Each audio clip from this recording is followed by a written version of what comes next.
In the grimdark of the octagon, there is only wrestling. Large Blast Podcast Wrestling, where we pit the universe's greatest competitors against each other in a relentless battle for wrestling fury. Some say these wrestling episodes started strong but have become a flimsy crutch for when we have no content. But to those suckers I say, buckle up and be prepared to discover once and again who is the undisputed wrestling champ of 2025. So welcome back, wrestling fans, to this where we rehash an idea of a wrestling edition in Warhammer 40,000. I'm your host, Stoney, and I'm joined, as always, by Matt. Get me the chair. And Welshie. How'd you learn to fall off a 20-foot ladder? First, we kick things off with a little something we call hobbies goings on. So, big mad Matt McGee, what have you been doing in your hobbies goings on? I hear you've been trying to claim the iron belt for yourself. Yeah, I wasn't here last recording because I was painting for Iron Skull, or trying to paint for Iron Skull. Had too many entries, which may have been a bad idea, but it was fun. And I was doing two new entries, two new models, and the rest were all stuff that I painted before, but stuff that hadn't been entered into competitions before. And I was just trying to finish them off because we were going to record on Thursday and we were going on the Saturday, so it was all a bit last minute. But it was good fun to get back into sort of doing a couple of hours at the end of the day for I think I did that for like a week, which is pretty consistent. The most consistent I've really done this year, probably. So what were the two categories that you were finishing that week when you were? I was finishing the historical, which I did a Perry miniature for, which was really cool. Just picked up a sprue on eBay and basically painted it the week before the competition. But it was fun to paint something different. It was a British infantryman, so I really want to paint up a Praetorian from the Imperial Guard because I've got a couple of spare pith helmets. And the other one was an entry that I had been making since we went to the Warhammer Fest Welshie in 2019. 2019. And we both entered the Golden Demon competition, and we sort of bounced a few ideas off each other on the way home, I seem to remember. And one of those ideas that came out of that process was a model that I made straight after Golden Demon, so 2019, and kind of got some base coats on it and then put it aside because 2020 was cancelled, 2021 was cancelled, 2022 was cancelled because what was the model, Matt? The model was an Imperial Navy cruiser entering the warp. Yeah, that's cool, wasn't it? Because it's all like twisting, and you've like melted a model, didn't you? Or something like that. Yeah, sort of. Because it was going to be a Golden Demon entry for the year after. You have to consciously use only Games Workshop models. So it was all of the weird Eldari warp shit on that crazy model. Welsh, you know what the model is. Inade. Yeah, that's the one. Which at the time was like a new model.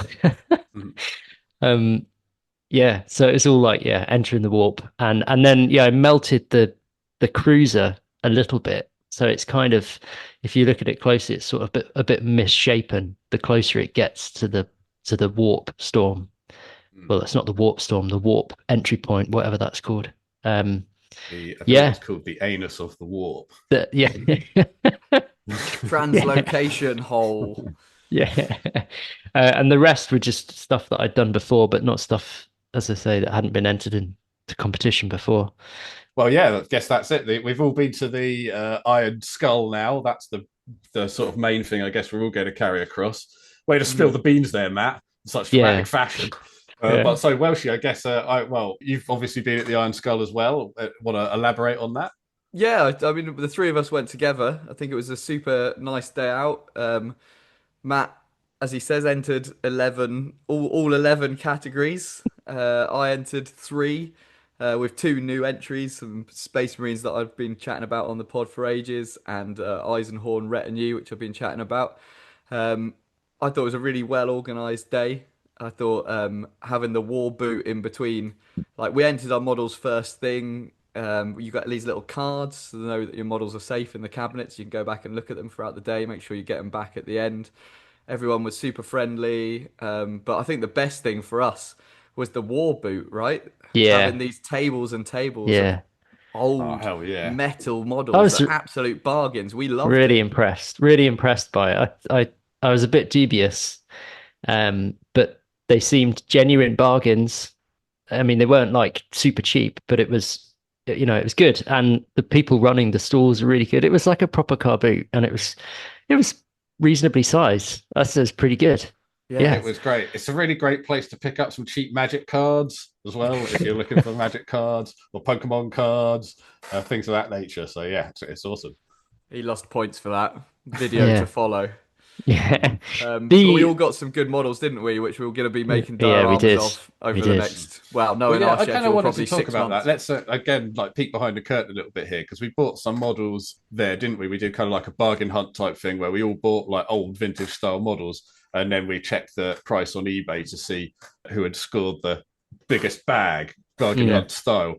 We checked out the prices and everything, and the models we bought were really cool. And like, but now the sort of next task is to potentially make a diorama with them. I don't really Yeah. want to even like touch mine. They're too like cool. Uh, Do you know what I mean? I feel like I don't even Oh, really want to that's it. do But anything that's the, with them. you know, that's the risk you ran. I know. I might have to think of a way of like, I don't know, maybe making them like into like the diorama is there's like a lead statue cast in place and they're just perfectly preserved, untouched in amongst the pressing. I mean, I guess you got to keep it a secret now, but I can't even remember what you got. Oh, I did. There's got to be We some sort of creative way that Hmm. you can you can have them in a diorama. Well, I'm the yeah, I've same. got. I sort of Hmm. I bought a bit of terrain and like I want to use it as terrain, so I don't want to stick it all down. I think what I'm going to do is sort of going to be a temporary, and then I could take it back apart, disassemble it. I guess you don't have to use every piece of your terrain because it's otherwise your diorama is going to be massive because you got Yeah, all the that's scenery true. from the what's it from the fourth edition box set, isn't it? All the That's crashed. right. Yeah, Yeah, the crashed Aquila lander. Yeah, that's part of it, and yeah, a couple of figures as well. that's right. Yeah, I yeah. stocked up on magic cards. I got some cool transformers, like all kinds of cool stuff. insert minus points effect here. If Well, if you if you think of a great way, like without just sticking the card in there, but like a great way to use the cards in the oh god. terrain piece, then you might win all those points back that you just lost. Well, I've got some ideas. Don't you worry about that. But like at the same time, I just don't want to fuck up my models. Like I'm just like because even if I have to paint them, I know I'm going to do like a sort of a second rate job of it. Like I know that I'm going to sit down with the best intention to do it all exactly like you're supposed to do it, and then just be like, what would happen if I just made it all green instead, and like just do a layer of completely the opposite color or whatever. Yeah, I don't trust myself with the giving them what they deserve. Because to be honest with you, when we did the bargain hunt thing and we did all the money that you could get for these models, they were worth quite a lot of money. Like we did get a really good deal at these this war boot.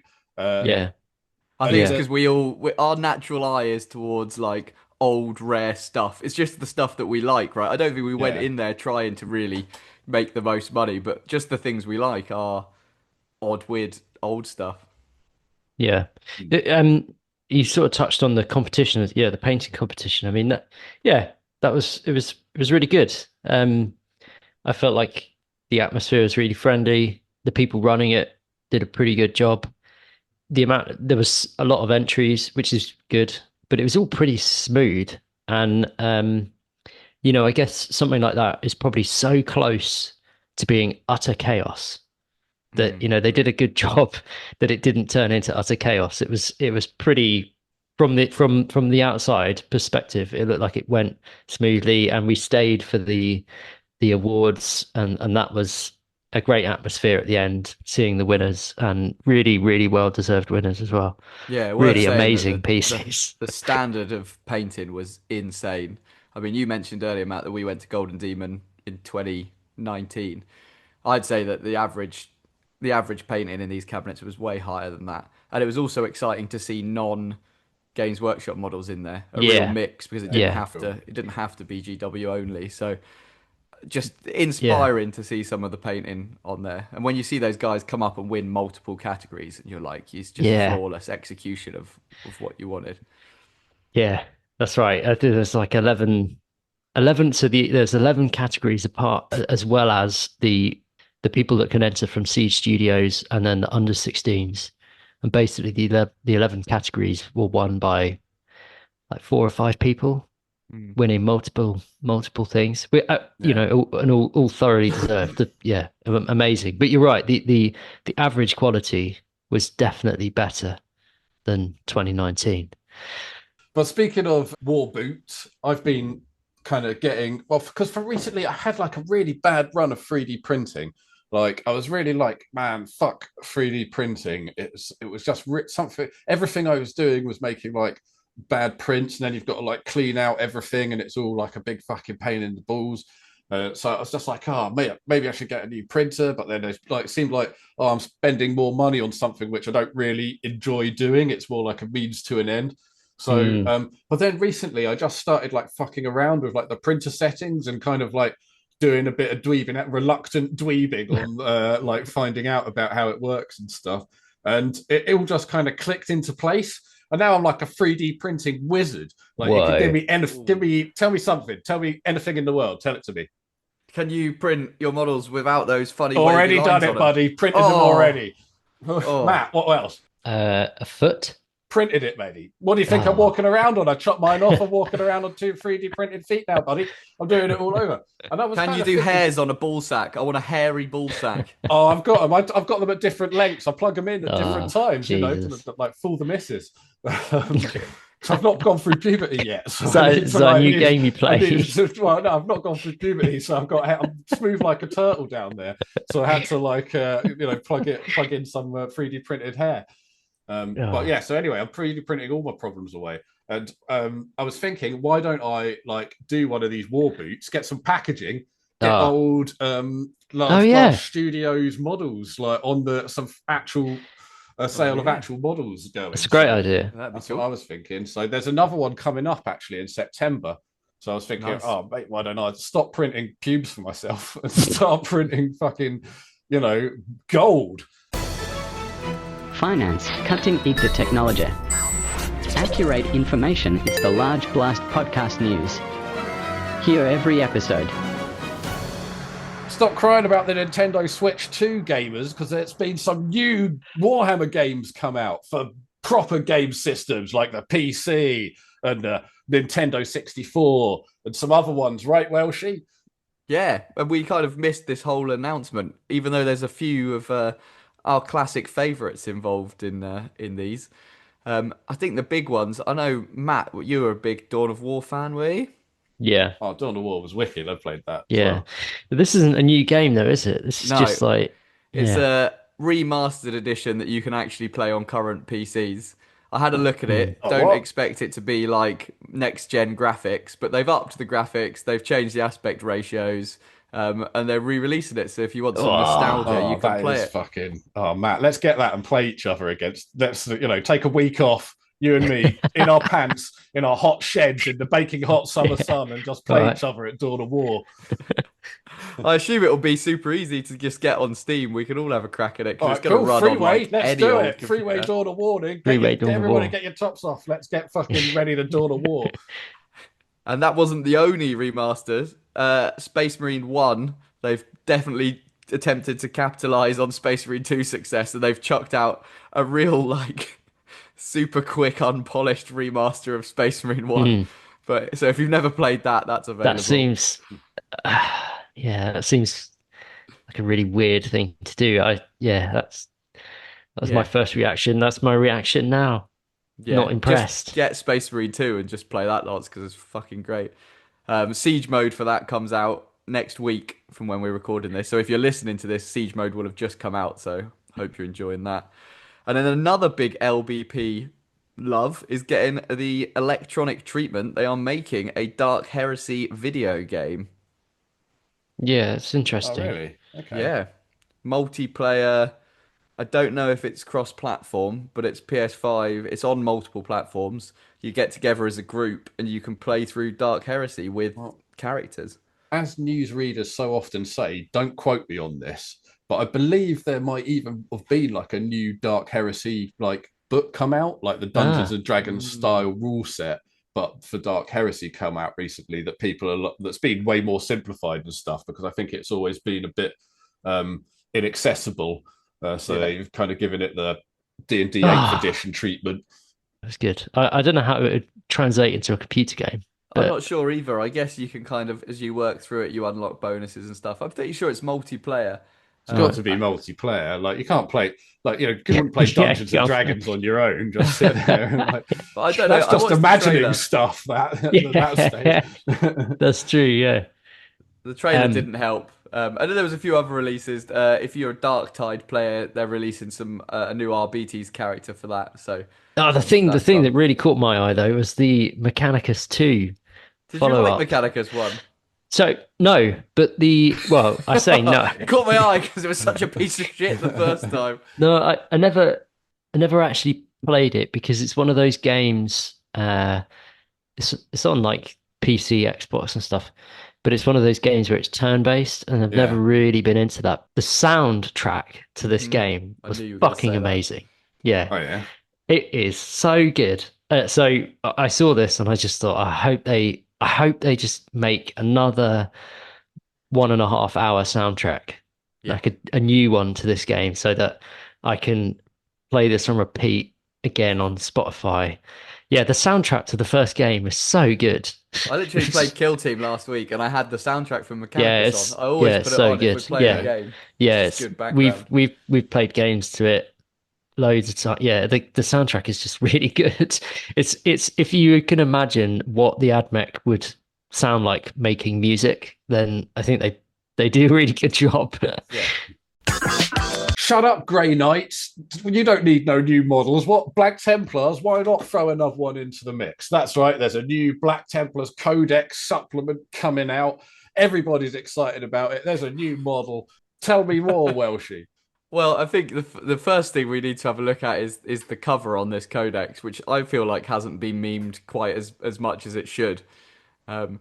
We've been talking for ages. In fact, we had a long discussion with a guy at the War Boot, didn't we, who was selling old Warhammer books, like 3rd edition codices and Imperial armor and stuff, about how modern art is just not good. And this cover, this cover? He was kind of defending it because he was trying to flog us some books by kind of saying that it wasn't like it was worse. It just had like a different aesthetic where like basically the details aren't there essentially. But he was just trying to make that sound like that was a good point rather than a bad point. Completely out of proportion aesthetic. And this is whack as fuck. I don't even know what's going on here. It looks like a teapot on legs trying to like whack someone with a broom.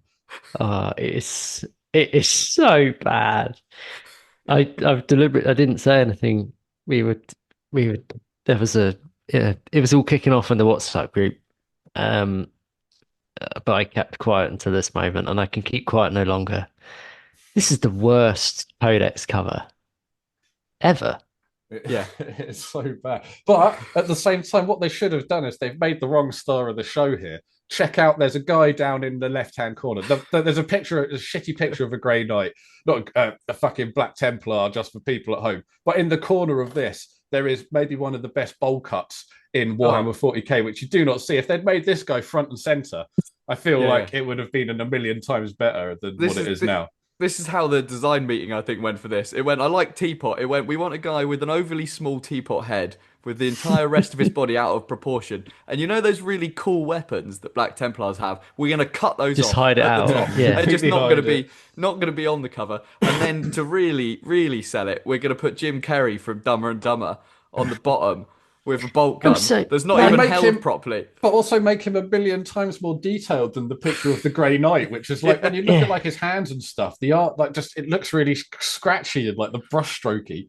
It's really annoying how I hate the fact that he's at 90 degrees from the person viewing it. Like he's completely side on. It's like something, he's got the medieval haircut. This is like something from the Bayeux tapestry. Yeah, it's it's like, but God's sake.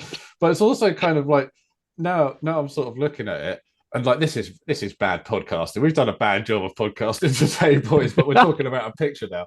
It looks like kind of the concept art, where you do something from different angles. So they've like made like a face, like screaming, and then they're like, you know what? Let's add from the tool thing a like bowl haircut, some like armor. I don't know. It just looks like, to me, it looks random like parts of it are more detailed than other parts of it. I think I know what you mean, and I can almost imagine, where they've put this image together on whatever software, Photoshop, Microsoft Paint. Yeah, Microsoft. They've got their different layers, and they've forgotten to rescale the layer that's got the helmet on. Yeah, and it's just a weird. It needs to be weird. bigger, but they've forgotten to make it bigger. It's not even, is it supposed to be like a wide-angle lens? Because if so, then they should have done it the same for the guy down the bottom there. It's all weird. Also, the detailing on the chaplain behind them, he looks like he's got a shovel. It doesn't look like a Crozius at all. He does. It's supposed to be a Crozius, but Jesus, mate. The Deathcore of Krieg would be so pleased. It does look like a shovel. The Black Templars going gardening. Is that like just a massive banner in the background? How big is that supposed to be? What's the scale of that? Is that like fucking... Yeah, that would be huge. Stories high. Enough talking about this picture. Let's stop talking about the picture. Let's talk about the model instead. Something else that the listeners can't see. The model's just... the model has a great banner. Banner work, top notch. Helmet, awful. Legs, awful. Tabard, so boring. Like, no one's even attempted to paint the Templar symbol on it. Like, what a terrible paint job for selling the model. It doesn't even look like the guy on the front of the Codex that you did badly in the first place. Well, I think that, to be honest with you, that's points in its favour if it doesn't look like the guy on the front of the Codex. What's wrong with the helmet? I quite like this model. I agree with you on the paint job. Like they could have done a bit more detail on the robes. I think the helmet's cool. It just looks like he's got a bucket on his head. He looks like that fella. Who's that fella that played with Guns N' Roses, was it, for a while, with KFC on his head? He was literally called Buckethead, yeah. Jesus Christ. Yeah. I mean, absolutely not for me. I will be eagerly awaiting Trovarian's GW should have made this video. I think it's all bollocks. Now I've looked at the Black Templar Codex supplement, and I hate Black Templars. I think they're all shit now. Like I used to think they were cool for Space Marines. I'm not a big Space Marine fan. I used to think they're cool. Took one look at this Black Templars Codex. It's done. They're dead to me. I think yeah. They've trashed the coolest Space Marines. This book is I can't even sleep. Can't even sleep. No, do I think Games Workshop owe us money for this atrocity. It's because surely they know now. Everyone's aware that 11th is probably coming next year. No one's going to bother buying this piece of shit anyway. Oh God. I don't really keep up to speed with the community that much anymore. But the other day, I saw a thing about 11th being mentioned, and it's like, oh, for fuck's sake, just give it a break. Like, come on. Shout out to Mini Wargaming for sticking to their guns and saying that their vault's going to be all old editions, mainly third now, because fair play. Yeah. Get off the hype train, get the good old models, and make great stuff inspired by the storylines that are going to get cut as Amazon swallows up all the personality. Rolling in my 6-4. So welcome back, sports fans. That's right, it's back, wrestling from some of our old editions that was really good then. And what do you say? We've run out of ideas and we're bringing it back now half-assed. You're crazy, because what we're going to do this time is totally different. We're going to pick ourselves a fighter from our roster of Warhammer 40,000 brutes and brucesses. So, Matt, you want to kick things off? Have you bought yourself a champion for today's fight? Yeah, you can say he's a champion. Mm-hmm. We said no Primarchs, didn't we? Yeah, no Primarchs. Very clear. Yeah, So I didn't pick a Primarch. That's the one rule of this crazy wrestling federation. No, But I would like to Primarchs. say that the implication was no Primarch level. So if you've dropped in with like the Silent King, you're straight out of here. Straight out of here. That's what we say. No Primarchs or Primarch. No. No This- low blows. It's the No out of ring pins. I actually I may have misread what we were playing. So I've got 3 to choose from. So one of them was going to be Olynesius, but he is the living planet.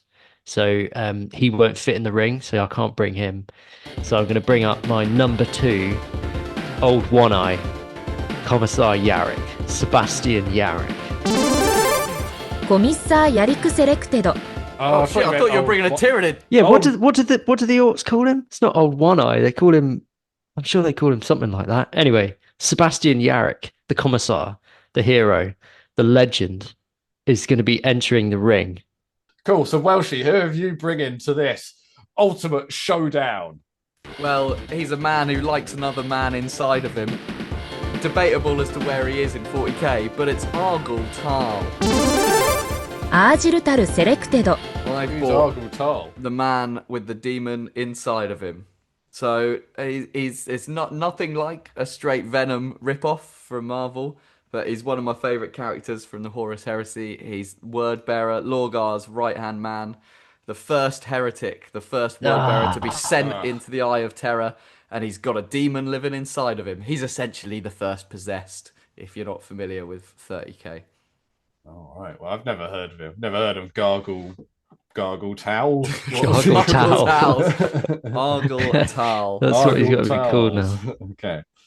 Cool. Well, I'm bringing the real heat, boys. You're never gonna defeat the one and only, my main man, Macarai. マカリセレクテド I'm talking second edition Macarai, the luckiest motherfucker in the Ah. entire world. That's perfect to face off with Yarrick. Yarrick loves orcs. I'm Yeah. pretty sure that Macarai is the one that killed Yarrick in the current lore. Oh yeah. Yeah, exactly. So get afraid, Matt. And Welshie, whoever the fuck you're bringing, Gargle's Towels, he's going down in 5 seconds. Who knows anything about him? Well, I think it's very clear that I'm definitely at the top end of the weigh-in, and whoever was in charge of weight classes has failed miserably in this There are bout. no weight classes. There are no rules except for no low blows and no Primarchs. Check. I'm the fucking man. Who's the match? So that's why it's the next round, everybody. And everybody knows the most important thing about fighting is what clothes you wear during the fight, right? Everybody's got to be dripped out, looking fly, looking cool, looking wicked.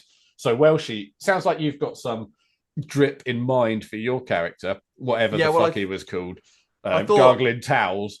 What's I going thought- on with him? Yeah, well, because he's an unknown, you know, as you've said, you know, people are already taking the piss out of him, gargling towels. I thought his drip had got to be absolutely spot on. So he's gotta already a come living correct. weapon. Some crazy armor seemed too OP.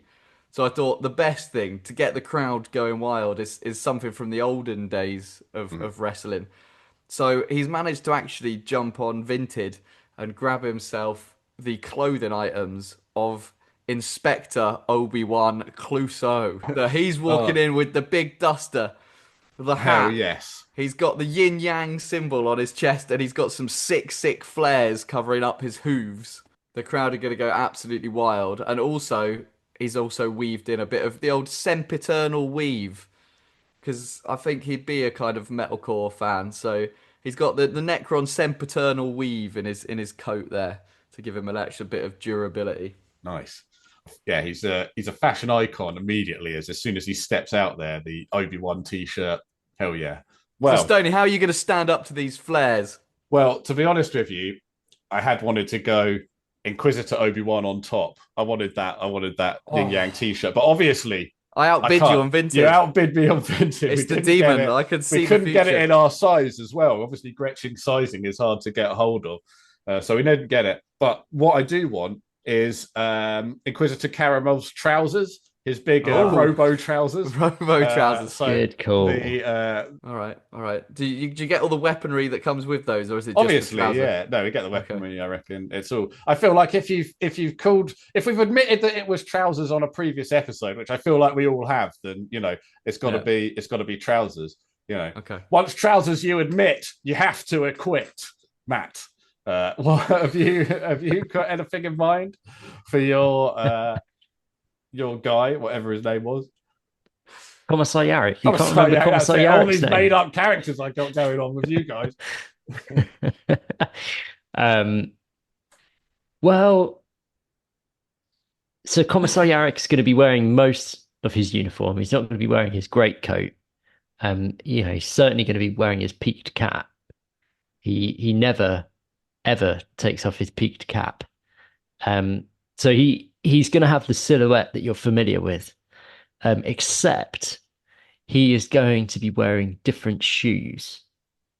He is going to be wearing the amazing Lady Gaga high heels from the Adeptus Sororitas model, famed for the original piece of artwork by John Blanche. That's cool. I guess he really feels himself as well. He's got a thong on underneath his trousers, and he's got the high heels on, and he's like, finally, how do you know he's Yarrick got a thong feels... on? Because I can tell by the high heels. I can see it right now. I can see him throwing off that great coat, and he's just got the thong underneath, the heels on. That's right. He's ready to finally, play. I reckon Yarrick he's can be Yarrick.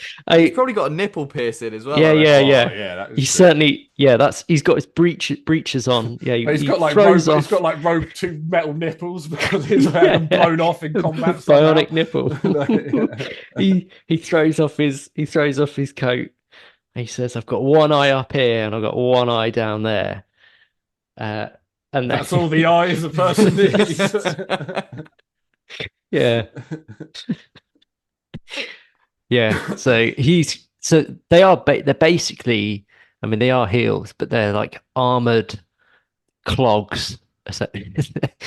Yeah. So he's gone with those. Yeah. And they're a potential backup weapon. If he's on the top of the ropes and he jumps, like maybe he's got like a special stamp move where you're gonna get those heels in your neck. Yes. Blacked out, looking smacked out with my pants down. During our fight, there could be weapons, chairs, and stuff thrown into the arena. But what is our guy's signature weapon? What are we bringing in to help us with this? We need to get tooled up. This is a gnarly, no holds barred match. So, Welshie, what have you brought with you to spice things up in the ring? Well, his normal kind of weapon I'm going to keep because I think it could be quite useful. I didn't know what you guys were going to bring. So his standard weapon is a custodian spear from a custodian he kills called Aquilon. Because I thought, if you've got a chaosy dude, you want an emperor's weapon. Because I might be facing chaos, I might not. So that's his standard weapon. But it's not his main move. It's not what the crowd are shouting for. Because he's got a little top pocket. And in his top pocket, he's got a little pocket square. And when the crowd are really going wild, and someone's about to be taken down, he's going to pull that pocket square out. And it's actually a Catachan face eater. And they're going to shout, "Argle towel! Argle towel!" Gargle towels! Gargle towels! He's going to throw the Catachan face eater, and it's game over. It's game over once the face eater's involved. A face eater kerchief. That's pretty badass. Is Gargle Towels known for his animal training abilities, or is this something he's got a mate on Catachan? It's got a demon in him as well, I guess. So maybe the demon and the towel get on quite well. He feeds it cum.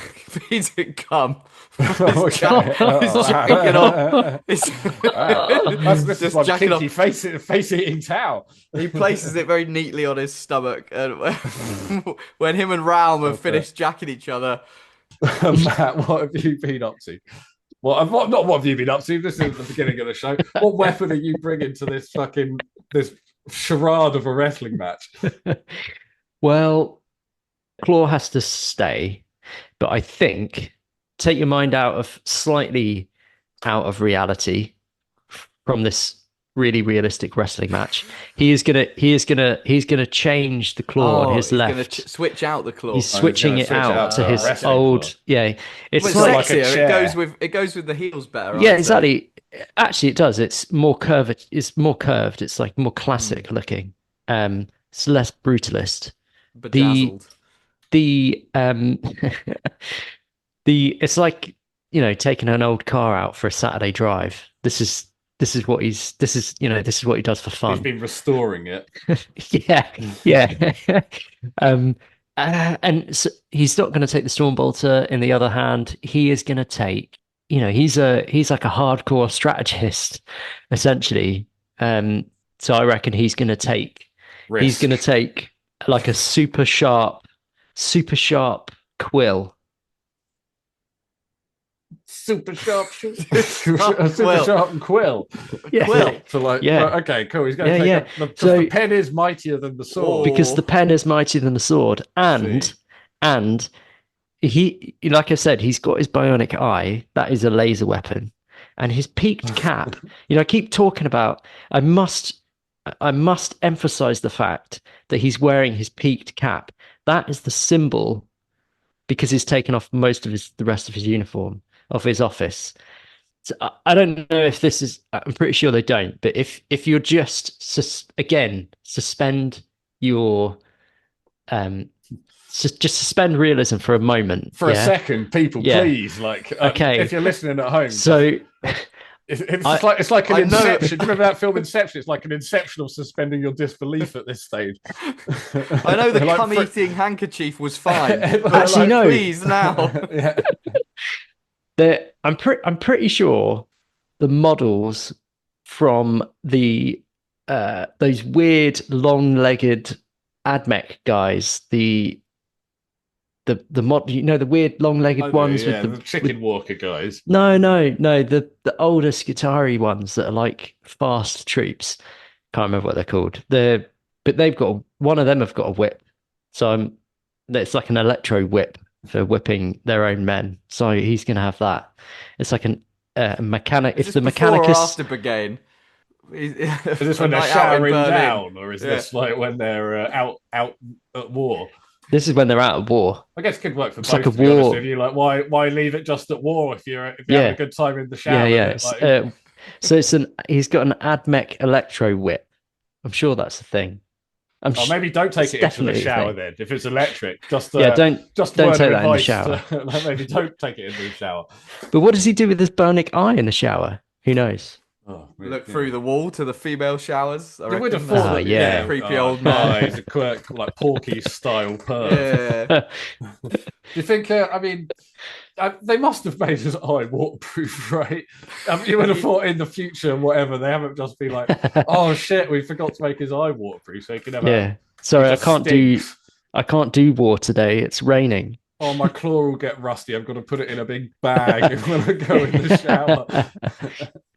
Well, for my weapon, for Makarai's weapon, I'm going to take a power glove because I feel like he can get inside it and kind of run around a bit like the hand from Evil Dead. Excellent. So that's kind of the backup plan if the trousers fail. Hello, ladies and gentlemen, and welcome to the prestigious Sugar Puff Vape Stadium for another awe-inspiring display of Large Blast Podcast Warhammer Wrestling.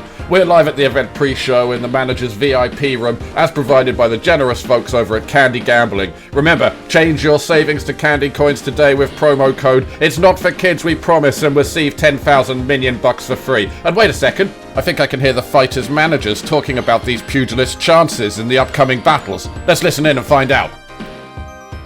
I mean, I'll be straight up in there. I don't think you guys stand a chance against Super Lucky Makarai and his massive trousers and his power fist. But Welshie, I don't even know who your guy is. Unknown. You know, the bookies love an underdog. That is true. Well, we're all going to say it's our guy. So, No, I'm leaving. It's down to you two. Oh my god, breaking news here, fight fans. Gargling Tail's manager has stormed out only moments before the fighter is due in the 8-sided testing ground of the Octagon.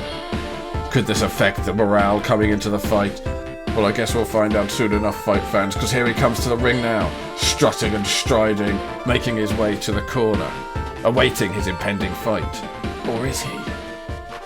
Well, I think Gargoyle is probably... He needs to get the crowd hyped up. So I reckon he's going to leave the corner.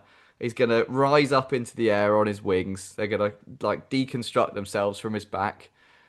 Oh, he's going to do a bit of showboating, pre-match and showboating. I think he's going to Get do the at least a crowd few hyped up. laps of the arena just to get the crowd hyped. So we'll see Okay, what you cool, two alright. are doing once that happens.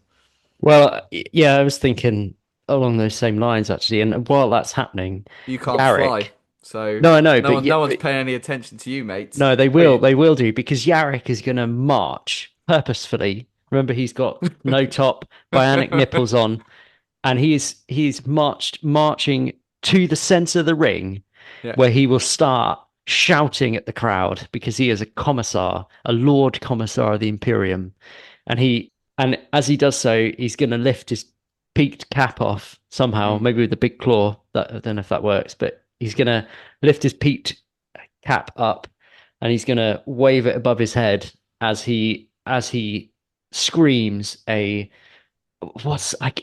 it's beyond words what I'm thinking in my mind. It's just beyond words because he is whipping up the crowd into like a fever of imperial majesty. Can you try to put them in and I'm trying Just for the podcast. Just for the podcast that we're doing here about words. They're just this just the air in the air in the stadium quivers with the words that come out this man's mouth. It's so inspiring. He's inspiring the crowd to believe in the power of the emperor. And essentially, if they weren't all strapped into their seats, they'd be marching to war. Clockwork Orange style. Yes. Yeah. I think Argyle Tal's definitely going to notice he's losing some of the limelight here. Yeah. And what he's going to do is he's going to throw his Guardian Spear. Oh. Not to just take him out, but it's going to land directly vertically in front of Yarrick. Yeah. And Yarrick's not going to be able to resist throwing that coat off and getting down and dirty, dancing on that pole. Oh, yeah. Yeah. Or whether the crowd like that more or less. He's going to spit on the pole and start spinning around. Yeah. No, he's got the heels. He's got the thong. You know, he's got the sexy claw. This is his day. This is his day. Yeah. Everybody's going to know Yarrick fully this day. Yeah, I mean, to be honest with you, no one's going to be looking at any of that because Makarov is going to be moonwalking around the octagon in a pair of big metal trousers. So no one's going to look at any they of won't be that. able to see who's in it. Everyone's going to be like, what are those trousers doing? Is that like a hand inside a pair of trousers? Yeah. Like, that's basically what they'll see, and they'll be like mesmerized. Look at those trousers walking on their own. Now, with all three combatants waiting in the ring, we are moments away from the start of the fight here at the Sugar Puff Vape Arena, and you can feel the excitement in the air. Hot dog sellers are walking through the aisles, throwing hot dogs to people in the crowd in a barter system that as a British person I don't fully understand. The fight teams are cage-side, going through last-minute strategy with the fighters, and of course in the commentary box I'm joined by popular slaphead fight enthusiast Joe Rogan. Thanks, Stoney. Great to be here on the Large Blast podcast. I only hope one day my podcast can be as successful as yours. Ha! Maybe one day, Joe. Have you tried hosting a make-believe wrestling match? I've heard it's guaranteed to get you all the listeners. But no time for that now, because here comes Bruce Buffer to the ring to start the fight. But wait, he's got his hanky out of his pocket to write down his sweat-sodden brown, and it's eaten his face! It must have been Gargling Tail's Catachan face eating the whole time, and it's with that mix-up that we see the start of the round. Well, I'm going to say that those uncontrollable big legs seem ripe for a banana skin, but you've already provided much better than a banana skin. You've got a half-eaten face on the floor. Is McElroy is outside of the ring at the moment? He's just walking around the ring. I'm in the ring. Oh, you're in the ring. All right. The okay. octagon has been modified to the size, to the scale needed for the fight. Well, you could just step over you could just step in it, couldn't you? You don't. I can step in. I can step out. I can do what I like. I'm McElroy in a big pair of trousers. So what's your strategy, Matt? What would you have first initiative? Let's say, what would be your attack plan? I guess you're wearing like a pair of kind of cowboy chaps with your ass out, so you're kind of like rubbing. Well, he's got like classic military breeches on. Hang on, he was naked under that great coat. No, he wasn't naked. He's got his trousers on. Oh, Christ! How's he going to show off the thong? I bet he hasn't by now. He's been the thong's sticking out. He's teasing. Thong's sticking out. Yeah. You can just see the root of it. You can see the top of the cock. This is the beginning of the show. He's got a repertoire to go through. Well, I mean, first of all, he's gonna shout at the spear that's landed in front of him. And then as the What's he gonna trousers, shout? oh, you know, like, Get out of here, spear! filth. What's this? Actually, What's no, this it's catchphrase again? Is it cowabunga or something like that? Was it? Is it something like that? Isn't it? It's like cowabunga to the Imperium. Something like that, is it? no, No, it's not that. no, he's just got lame catchphrases. Okay, so he's done with the pole dancing, the grease. So what he's done cleverly, because because he is a big strategist, he's got his wet, greasy palms all over that pole. So that pole is so slippy. So you think he's just been pole dancing, but he's actually five steps ahead. He's greased up the enemy's weapon. So he shouts at the spear like, I greased you up, you bastard. Yeah, greased you up, you bastard. Towards the top of it. It's super greasy. He's set up a ladder just to get to the top. No reason. Yeah. But now he's got to just make some initial moves with the trousers, and he's probably momentarily caught a little off guard as the trousers don't appear to have anybody in them. Then he sniffs the air.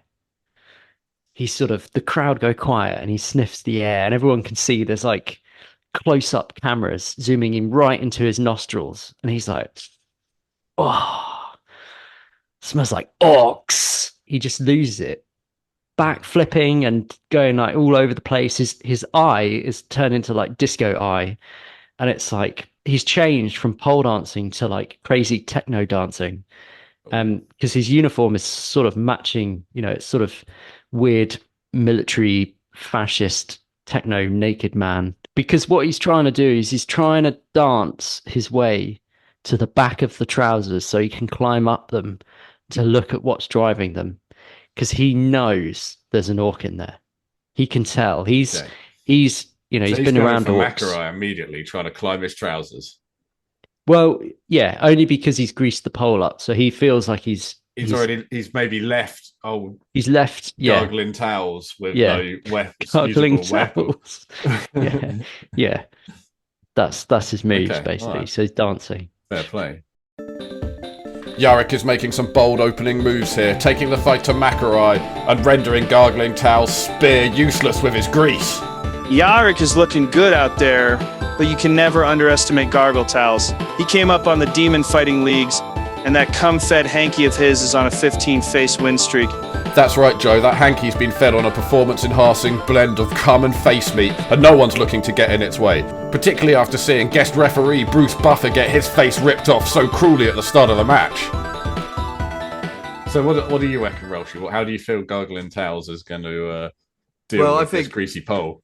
I think he's not one to be easily tricked here. And, he does, in his pocket, he does have a little friend that loves cleaning up a greasy pole. So he's going to fly down and he's going to get the Catachan facier out. He's just going to rub the greasy pole off. And that little guy's just going to lick it clean. But then it'll be all covered with Catachan face eater slobber. Like, imagine it's a bit like a dog. If a dog licked something clean, it's just making it more slobbery. That's true. Yeah. All right. Well, I mean, I guess for now, the spear is out of question.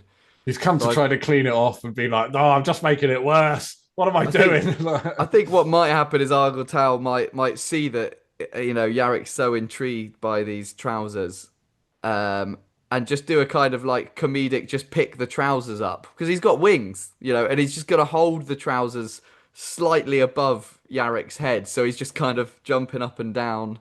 Oh, okay. So you're trying to pick up Macarai's big old trousers. Yeah. I've got the trousers. They're off the ground. I'm just holding them. I'm running round and round. Does Gargling Towels have the strength to pick up these trousers, do you think? Yeah. He's like a possessed space marine. He's got all the strength. He's just toying with everybody on a physical level at this point. Trying to put on a show.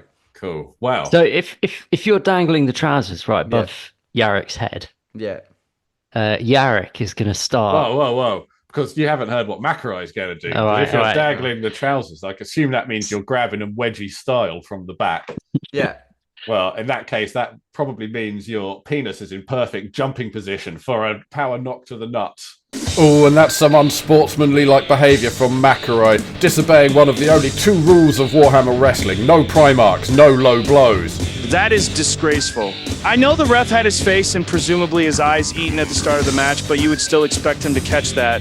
Very true, Joe. Even though Bruce Buffer seems to be slowly bleeding out by the side of the stage, the crowd do seem disappointed that he couldn't call that one. And just sometimes it makes you wonder, what's happened to the integrity of this sport we call Warhammer 40,000 wrestling?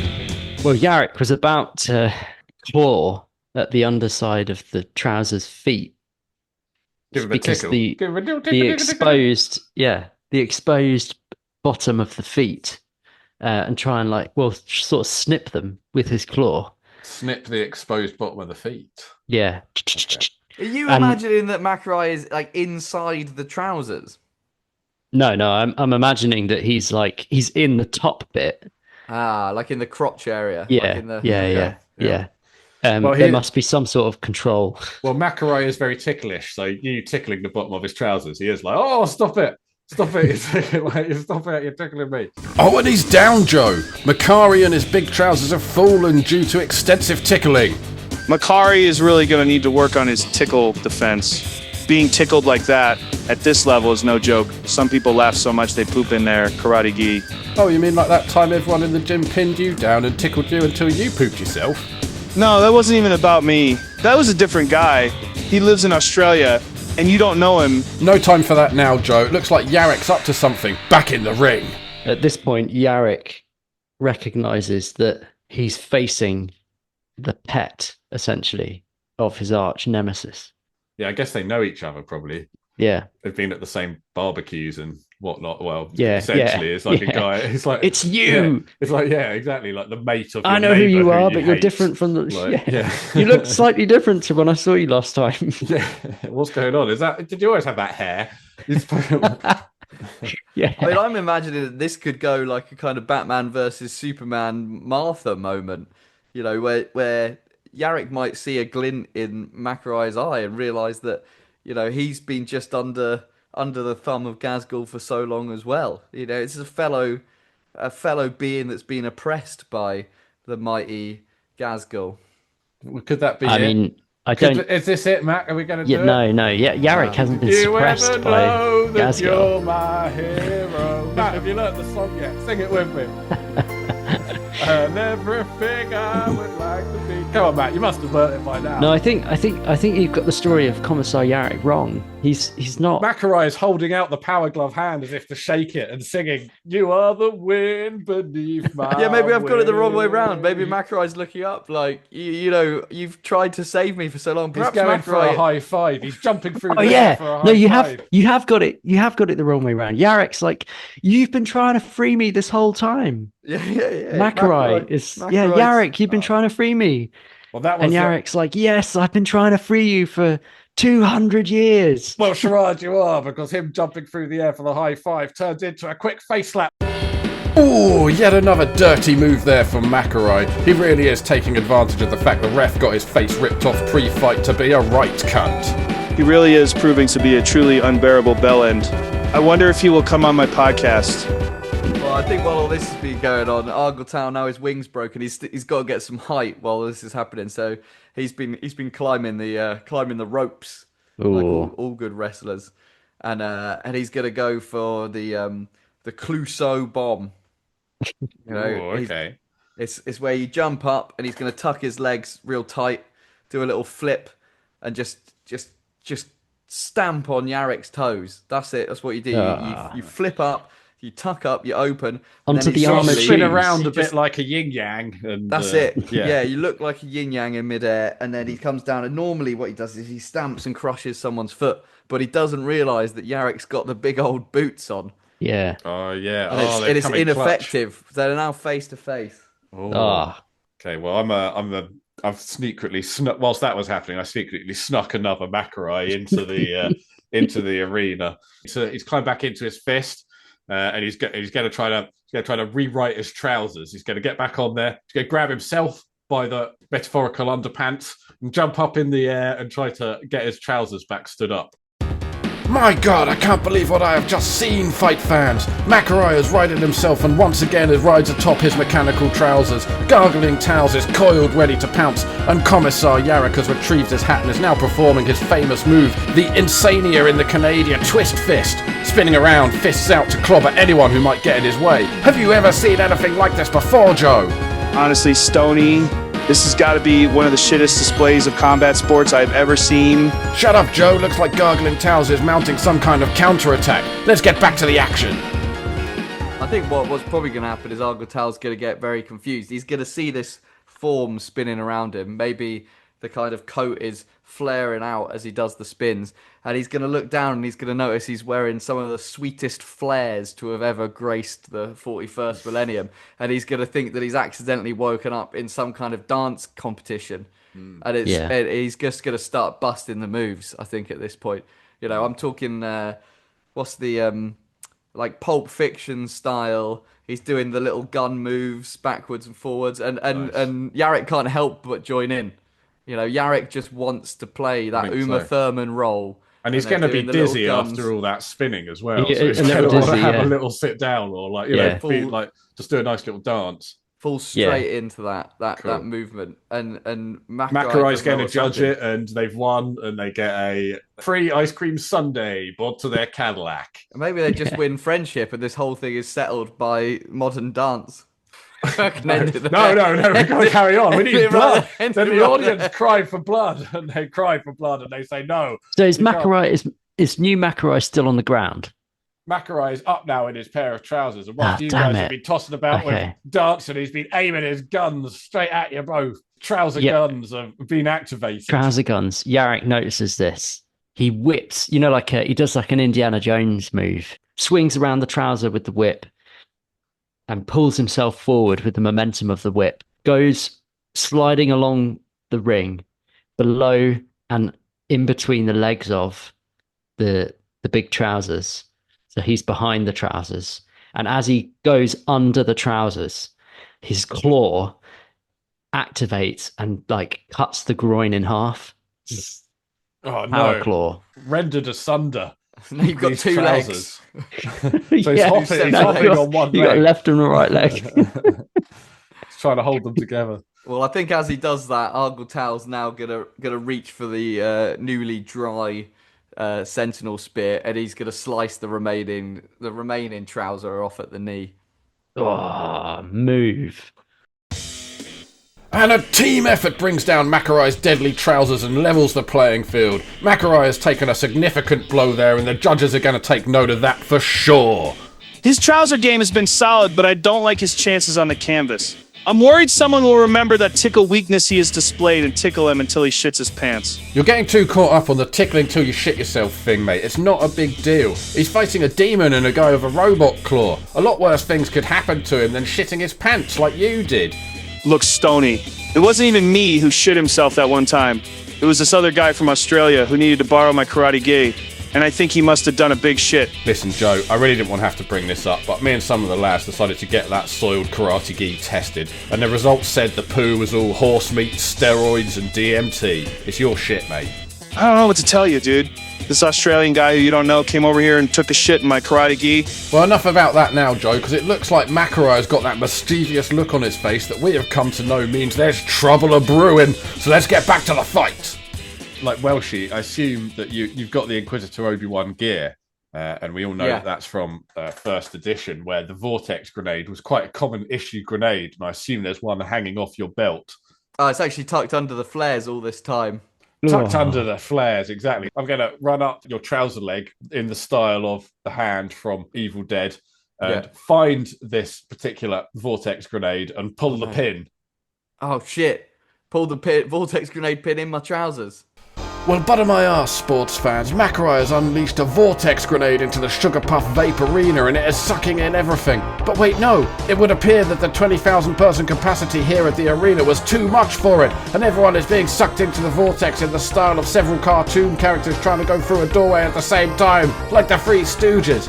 Hang on a gosh darn minute. Is it sucking them in genitals first? Dicks, clits, and buttholes? You know, Stony, I have been sucked off by several quantum anomalies, and I can honestly say that one was the best. Well, that's a thumbs up from Joe, but how's it going to affect the fight? Yarrick runs. He doesn't run much, but so you know it's important when he runs. He runs to the corner of the ring and he gets onto the ropes. He gets right to the top of the ropes. He's facing the crowd. Again, with his peaked cap catching the light, he starts another inspirational speech. This is kind of his signature move. He starts an inspirational speech. No. And the crowd go nuts. And basically he whips them up into an imperial further, and he manages to sort of they sort of all congeal into a big blob of crowd. They're no longer strapped down anymore. A big blob of crowd that like right by Yarrick. So they're all in the corner, and then essentially he says, "Go, my children, jump into the warp storm and plug the gap." And the whole crowd as one, moving like the famous infantry regiments of the Imperial Guard, as Yarrick commanded them to do on the plains of Armageddon. They all sacrifice their lives by plugging the gap. By the vortex. So the entire crowd has plugged the vortex hole crotch gap in the middle of Clouseau's flared trousers. Yeah. Okay. It's having a go on everybody. There's clits getting sucked on. There's dicks getting sucked on. People putting their bums in there. Everybody's having a go. It's raining. It's raining liquid. It is raining liquid from everybody. I would say that McElroy feels left out and jumps in there as well. But he's too small. He gets sucked in. All 6 McElroys accidentally get sucked into the jizz vortex and are gone, leaving only Commissar Yarrick in his new form, in his free form. In his true self. In his true form. His true self. He throws open the now empty doors of the arena and struts down the street in a kind of like people slut walk. Post-orgasm, like smoking cigs, like, just having a little sit down. He throws open the doors. You can tell by the way I walk my walk. I'm a word man. It's been inspired. Strutting out of the arena, the disco balls going. He's like, my work here is done. The camera pans away from him, slow pan down the street as he's walking. And Morgan Freeman's voice goes, and that's what they called the third battle for Carmageddon. Well, there you are, GW. If you need the storyline to bring copyright back. Large Mouse Podcast. Copyright Large Mouse Podcast. Can't copyright us now. No copyright backs. Is that a Large Mouse Podcast prediction? It's a Large Mouse Podcast original right there. Yeah. If they do copy it now, then boom, we've got them over a barrel. We'll sue the suers. What happens when the suees become the suers, eh? And so there you have it, sports fans. Another truly hellacious display of bullshit wrestling from some of the best in the business. Right, Joe? Free text-to-speech voice trial is now expired. Please pay £5 to continue. Oh well, thanks for joining us, and we can't promise we will not dust off this tired trope again, but we can promise it might not be any better than this. Thanks for listening, everybody!